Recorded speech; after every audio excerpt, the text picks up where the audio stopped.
Welcome to episode 5 of the Light Her Project podcast, Real Women, Real Talk. I'm Rachel Strella. And I'm Vixen Divine. Thank you for tuning in today. Today's topic is all about aging, and we are so excited to have guests with us to represent different age groups. So please welcome Anna Dobbert, who is our 20s group, and welcome Laney Goff, who is our 30s group. I'll represent the fabulous 40s, and Vixen will represent the fantastic 50s.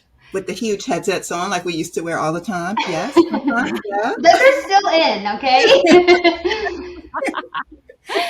Well, let's dive right in. Okay, so we usually start by talking about our personal experiences.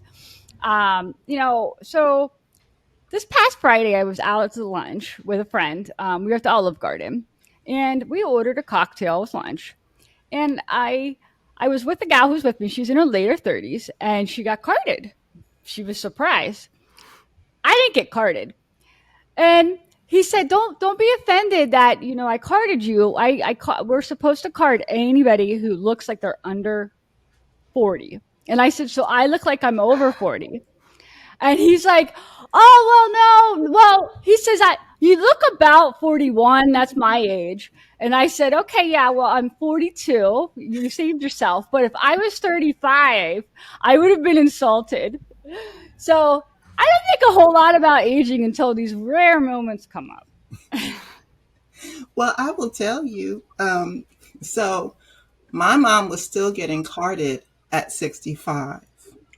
Wow. Okay, so it's a whole different dynamic. 65, not here to talk about themselves, but I will say at 65, you get here in Pennsylvania, you get a free bus pass.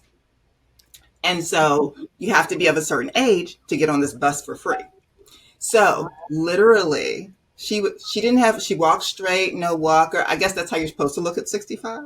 But my mom was carded at 65. So that's a whole nother thing right there. That's great. Oh, well, we're going to jump into some questions. And now that we have a whole group here, I'm really excited to hear how everybody feels about this topic. So I'm going to start with, how has your relationship with your body changed as you age? For me, so I used to be a skinny mini, meaning like you could see my clavicle really well, like the things that I look like a coat hanger. And that was just the way it was. But I had that Coca-Cola bottle shaped coat hanger. And no matter how much I gained weight, like I gained the Coke bottle shape or the smaller Coke bottle. However, when the pandemic, so I was okay with that, all of that. Like I knew I was skinny, skinny jokes, et cetera, et cetera. But when COVID hit, in all honesty, in all my years, when COVID hit, for the first time, I have a belly. Okay, so how did my relationship change about that? There was some serious acceptance happening after. Now, I know I have everything I need to do to change that if I want to. However, I'm more accepting of it, but not perturbed by it. So not enough to do anything about it. It just annoys me. So this is me being accepting. That's my level of acceptance. And that's how my relationship has changed. It's like a like type of thing, but not enough to seriously bother me. Mm-hmm. For me, I'm listening more. I can't do the things that I did in my 20s, like stay up all night or get 2 hours of sleep and think I can function the next day. Doesn't happen anymore. I can't like just sit in an uncomfortable position for hours and not have back pain the whole next day. So for me, it's just listening more to what my body's feeling, because I just can't do the things that I could do, 10 or 20 years ago. Yeah, that's actually like really relatable because, back in November, I went skiing, and we go every year, but this year, for whatever reason, I tweaked my knee and I couldn't walk for like 3 weeks. And I just kept thinking to myself, like, how did I get to this point? that like my body is shutting down after one ski trip. So that's definitely relatable. But in addition to that, I think it also, for me, my relationship with my body has changed, has gotten more positive. But I don't know if that's so much of age as it is with what's trending, because my body type, I have a large caboose. And so whenever I was younger, it was all about being rail thin, and that's what men were into. And you aspire to be that as a woman. But then once I got older and then I separated from my ex-husband and I get back into the dating scene in my 30s, that's not the case anymore. And so it brings a little bit of comfort to know that the perception from men has changed, and also perception of women and what they think of other women. It's just changed as far as their body types. I get that a lot, Laney. Like, seeing how time, like over time, what people are interested in, how that impacts you. Because I also have been really, really skinny from a young age and noticed how frequently like people would make that a talking point about me. Like family members, friends, a really casual talking point was about the way my body looked. And it wasn't until I turned like 20 where I was like, that's really weird.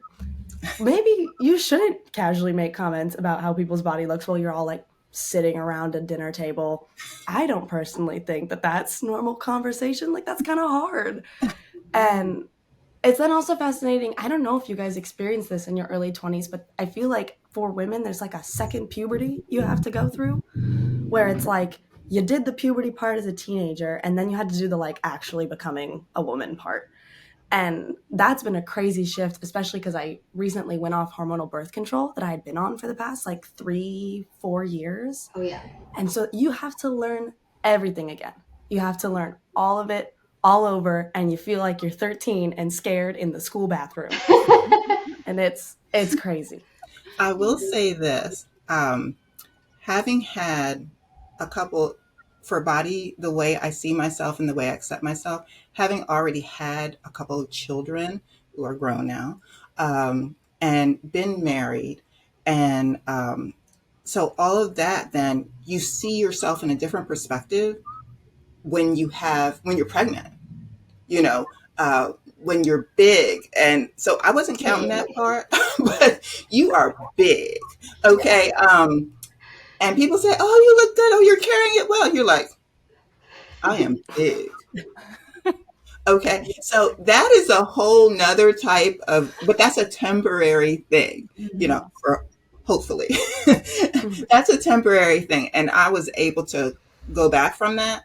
So that was a part when, if you have that experience, like if you are big right now, if you just know that that's temporary and you can control that, then you're okay with that. So that was not the big that I was talking about. But yes, we experienced that, but that's a temporary situation. So if you have if you're on steroids, something that, making you look big, and it's a temporary situation, I just understand that's going to go away. That's not what we mean here.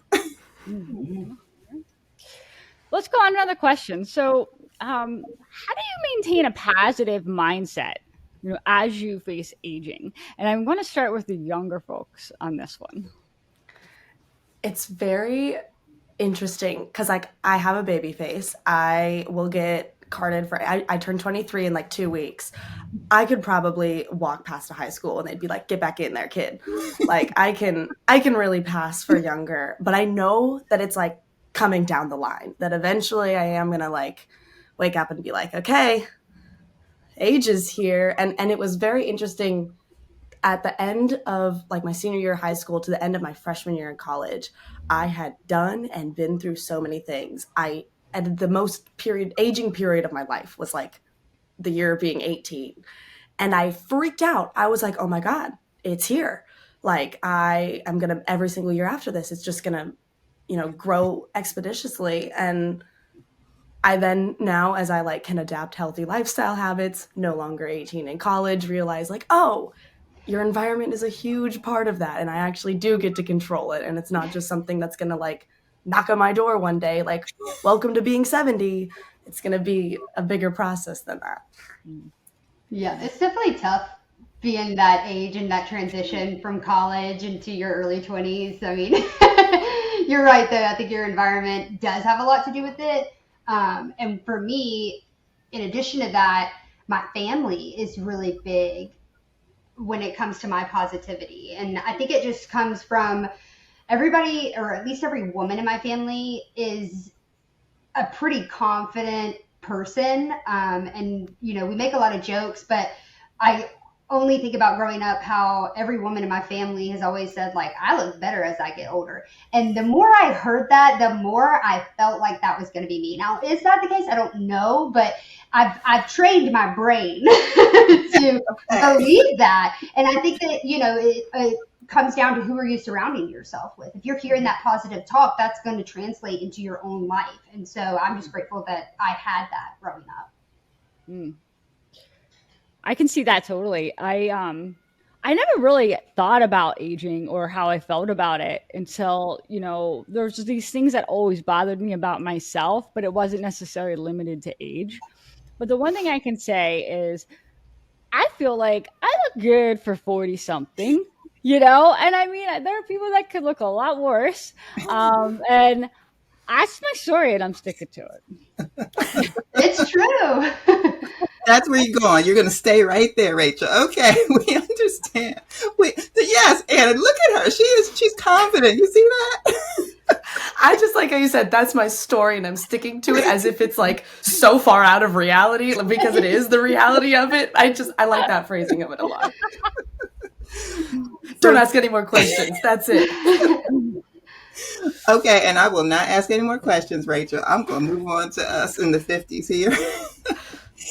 For me, aging has been something that never really bothered me because I combated it. I would combat aging from like Anna's age, from like the 20s, because I was always conscious of it because I was a pageant girl. I was a pageant girl. I was a model.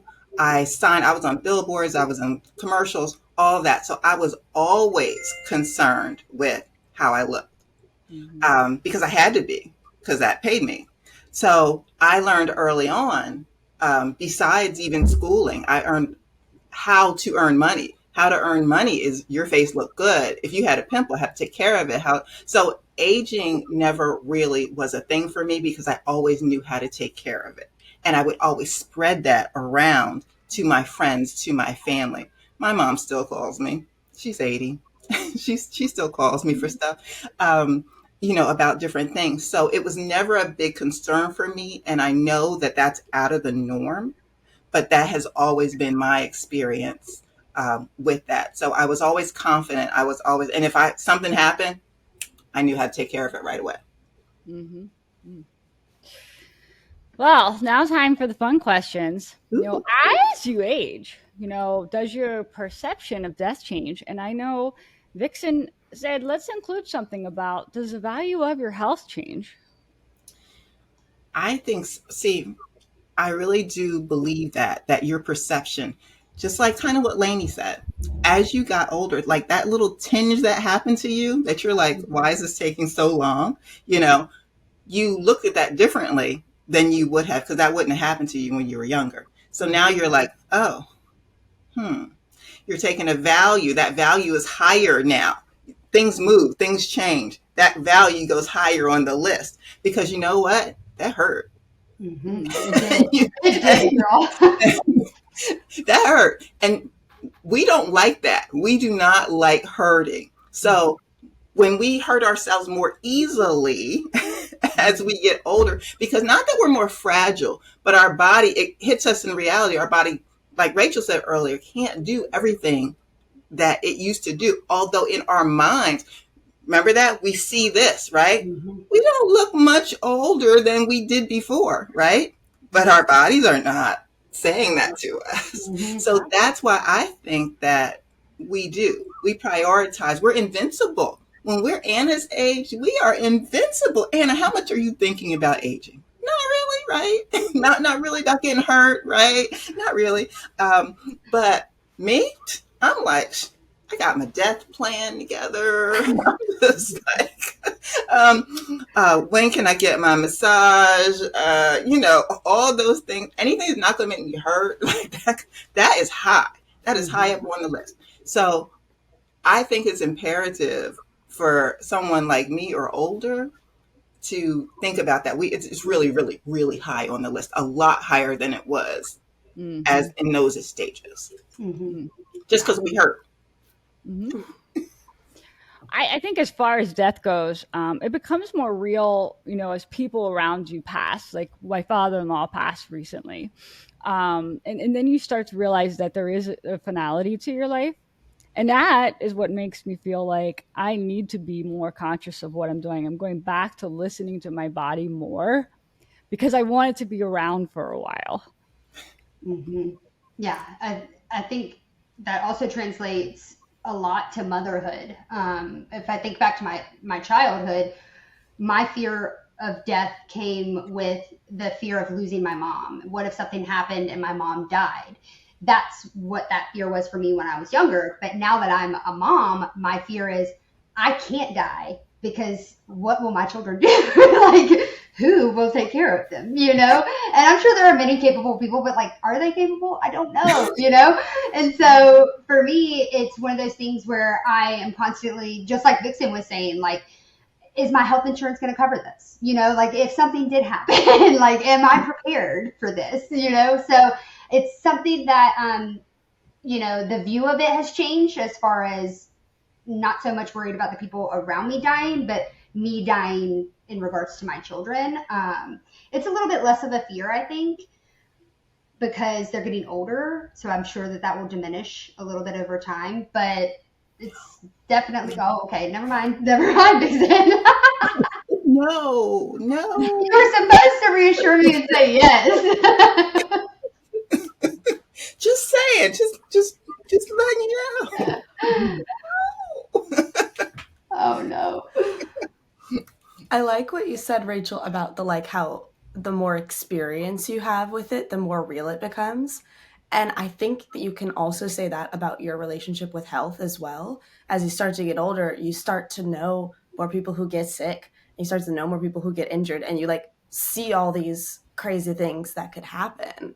Mhm. And like I remember I think my friend group right now is just starting to have that twinge of like, I think we're getting old, even though we're all 23. But it's just a little bit different than being. We were all 19 together too, so it was we can kind of track it on that time. And my friend had a fall and like seriously messed up his knee, and we all were like, oh, that's right.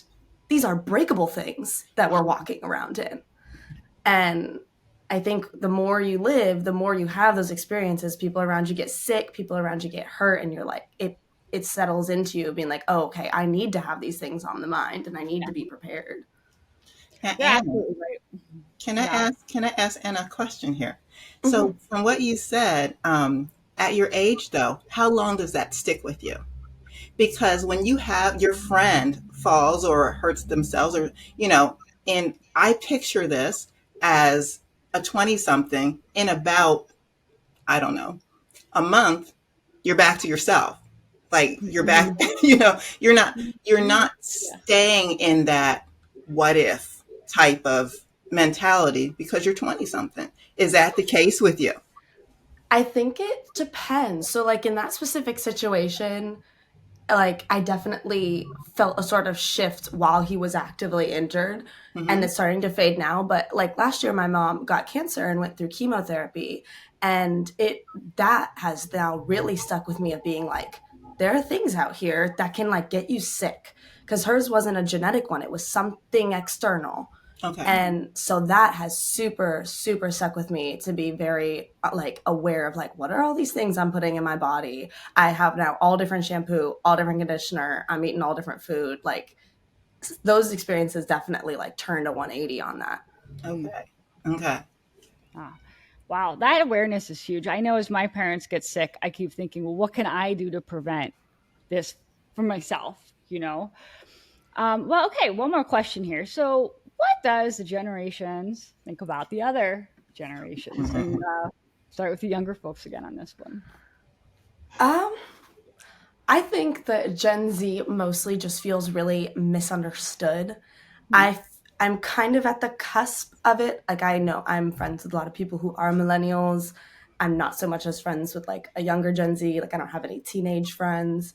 But at least from my perspective, I think a lot of us just feel very frustrated with the state of the world and feel like maybe the other generations aren't at that same level of frustration with us all the time. And therefore you feel very like, I don't know, when people say comments about Gen Z, because I feel like people have a lot of things to say about Gen Z, it gets hard to be like, I feel like we're working with a different set of tools, and we're all working with a different set of tools. But I feel like older generations think they know what our tools are just because we don't know what theirs are. But it might actually be the reverse, if that makes sense. We don't know what your tools are. Nope. We don't. We don't even pretend that we do. Nope. Nope. We don't even have tools, honey. We don't even have tools. Nope. Nope. We drank from the spigot because we weren't allowed inside the house. Okay. We can do anything. Okay, without tools. Okay. Sorry. Just want to let you know.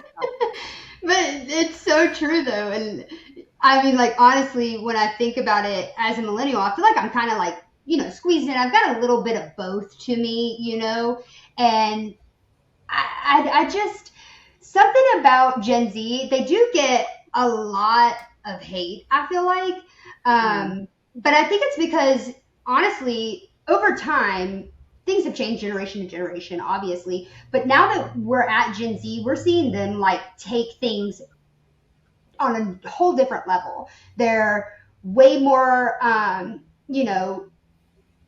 just locked in on, okay, what's the purpose behind this? What's the meaning behind this? Whereas like millennials and older, I feel like this is how it is. Don't ask questions, just do it.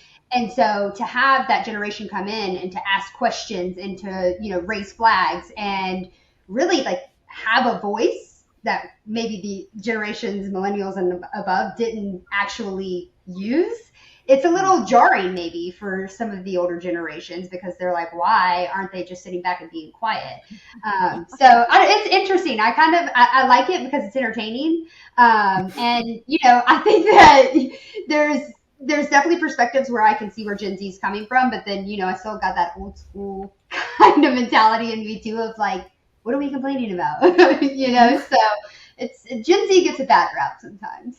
Mm-hmm. I agree with you.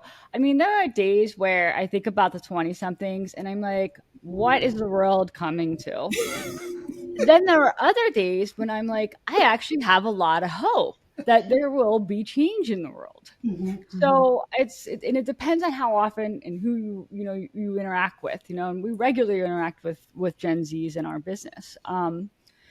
As you get into the 30s, I think those are like the glory years, and I value being in my 30s so much. It's like the first time you feel like you're a real woman, and you have that independence. And that generation, I'm early 40s, so I'm like right on that line of like millennial Gen X, where I had that old school thing, where this is what you did and you didn't ask questions, so for anybody over 40, I have mad respect, and I think that I'll rock being older. I think I'll be cool. But we'll see how that goes. So let's talk a little bit about what we're seeing. So one of the things that we've been hearing about are age filters. So you have teenage filters where you look younger, you have age filters where you look older. What do you guys think about these age filters? Age filters. Oh, yes. I've been seeing them, how they change you on what you would look like or could look like. Well, I just like that they make your skin look awesome. Has Well, anybody except for the old one. I feel like, okay, they do start, okay, you start from where you are. When they take these, you start from where you are. So if you do look older than you should, you're going to look that much older in this filter. Okay. So if you're not going to do yourself any favors if you use this filter and you already, oh, this will make me look better. No, no. So I think it's actually a bunch of crap. Um, in all honesty, I think it's a bunch of crap because you can't make yourself look better, older or younger. It's not predictable. It's not the truth. It's not, and you could really get a bad look thinking that you might look this way, and you might actually panic from, when it's not true at all. It's not true. Yeah, I think Filters scare me. They're so scary. And like especially with the old ones, I'm like, are you guys not carbon copy of your parents? Can you Yeah. not just That's look at the exactly. photos? There's my age filter. Like I know what I'm gonna look like. That's Yeah. exactly what I was going to say. That anytime I've ever done the aging filter, I look just like my grandmother, and I cringe every time. I don't know why people get so much entertainment out of it because it's like that's got to be worse than like what I thought in my head, right? I don't know. I don't know. I think about I love the show Sex and the City, and that has been around for a long time, and they recently Hmm. started the reboot. And now we're talking about these people who are talking about sex in their 20s and in their 50s. And someone like Sarah Jessica Parker, she looks so good, for her age. And I just think, when I look at some of the really, really younger, like the much older Sex in the City episodes, and you compare it to how she looks now. I mean, that to me is the age filter right there. And I still think, damn, she looks good. So, I mean, I feel like why not just own it? And I think she does. She talked recently about how she doesn't do like procedures. Did Yes. you see Yeah. that? Yeah, Yeah, I saw that. She doesn't do Botox or anything like that. right, right. She doesn't do so. She's a good facial. She's good. She's good with it. Yeah. And that's all she wants. Yeah. I mean, she's a really great example of aging well. I think we're all going to age. I want to look like her, when I'm 20 years from now. So, all right. So, while we're talking about this, we're hearing a lot more about the younger generation knowing more about skincare. This is not my area of expertise, but I want to hear from the younger generations. I think Laney has a good handle on this. What you know about this topic? Well, I think you're right. I think that, millennials are like kind of in there as far as taking care of their skin, but it's really been Gen Z that has opened the door for that because I saw a TikTok the other day that really resonated with me. And it was a millennial woman talking about how, Gen Z is all about skin prep and getting unready and having a nighttime skin routine. And when we were growing up, we were told to get in the tanning bed. It's like if you have a pimple, get in the tanning bed. It's gonna cure it. If you've got, a little bit of a hip pain, get in the tanning bed. It's gonna heal it. And so we were never told to wear sunscreen. We were never told to use snail mucin on your face. So it's been a learning curve and actually something that I used to sleep in my makeup. Like I would just, or if anything, I would take a makeup wipe. It hasn't even been until this past year that I've actually had a skincare routine to take care of my skin. And now it's 15,000 different products. You've got hyaluronic acid and moisturizer and the snail mucin and eye cream. I mean, like it's a little wild. It's a little much, but I also appreciate it because we weren't taught that. We just weren't. Yeah. I appreciate it as well, but I feel like Vixen can attest to it is that sometimes it's the big information that we hear about it, like on TikTok, isn't like it's a big net and it's only going to catch a few fish. Like for me, got super into the skincare thing. I was like, I'm going to dive into it. And then I learned my face doesn't want to be washed. It doesn't want me to rub face wash on it. It will have a reaction to that every single time, no matter the face wash, no matter how gentle.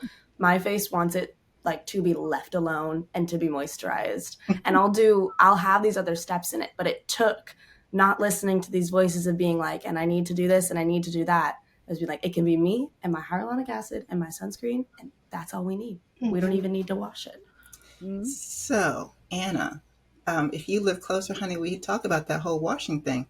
But aside from that, I do agree with you in the respect where it is a lot. The internet, or I call it Dr. Google.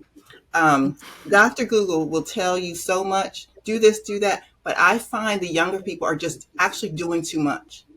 And you're getting things because you're doing too much.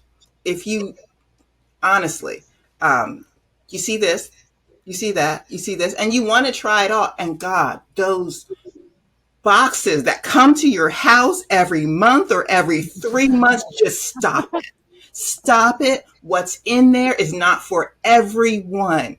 By all means, to make this simple, honestly, if you never do it more than once, Go to your skincare professional once a year at least so they can evaluate your skin, get you on the right product, something that will work and be effective for you. And then you don't have to go through all of that, I swear. Just when you go see your dermatologist for your skin check once a year, at least schedule an appointment with your skincare specialist. Mm. I want you to look at my skin, Vixen. Yeah. I want you to see everything that's going on. I feel like you could read like my soul through it. She I probably love did. it. I You love offer virtual skincare services there, Vixen. video skincare services coming to you soon. I love it. Well, we're running close on time here at the end of the podcast. So, Vixen, is there anything else that you'd like to add about this topic? I have a feeling you may. Me? No, ever. No. Okay, well, maybe one thing.